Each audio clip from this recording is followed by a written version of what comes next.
That you are already been sent, and that does not change just because I'm being betrayed. Yes, sir. All right. Yes, sir. And you are sent with the same authority as the one who sends you. That's what apostle is. So he comes out and he said, I'm going to let y'all know in advance what's about ready to happen so it won't shake your faith.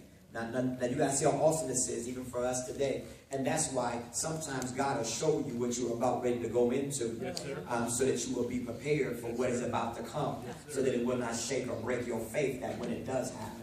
That's why God sometimes is awesome, that you'll see it even before it happens. Anybody ever saw what was about ready to go, they were about ready to go into, and then when you went into it, it wasn't able to destroy you because you kind of saw it coming. It still hurt, it still bothered you, but you saw it coming.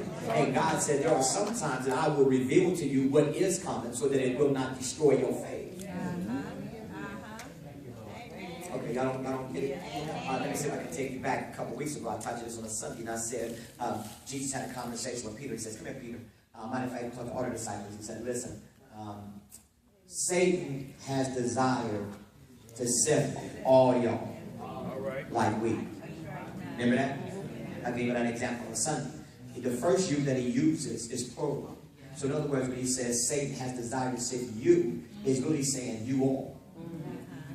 And then he immediately goes to Peter and he says, now I pray for you, that singer, that your faith fail not. And when you are converted, strengthen your brother.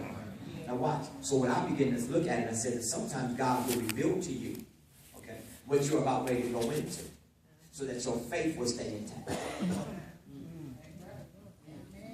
Because he says, you're going to go through it, but I'm praying that your faith will hold out. Because the one thing that you cannot live without is your faith. Amen. That's the truth. Amen. The one thing that God prays for us constantly, really, believe it or not, is our faith. That we will not lose faith. Because as long as we got faith, we can make it through it. Because faith is the substance of things hoped. It is the evidence. That means something that I see. See, when the police have an evidence room, the evidence room is not empty. But the evidence is where they store the evidence to make somebody guilty or innocent of a crime. It's the evidence of that thing. And he says that faith is the evidence. Okay. So in other words, it's something that is there. And so what God is really wanting them to see, what want us to see, and that is that there are times where I will allow you to know what you're about ready to experience, just so you won't lose your mind and lose your faith. Amen. Thank you, Jesus. So when Peter began to get tested, it ain't like Peter didn't bother Peter, but also God said, but I have already prayed for your faith. Now somebody should have shouted right there, because the only reason that some of us didn't lose our mind is because God had already prayed that our faith would stay in. Amen.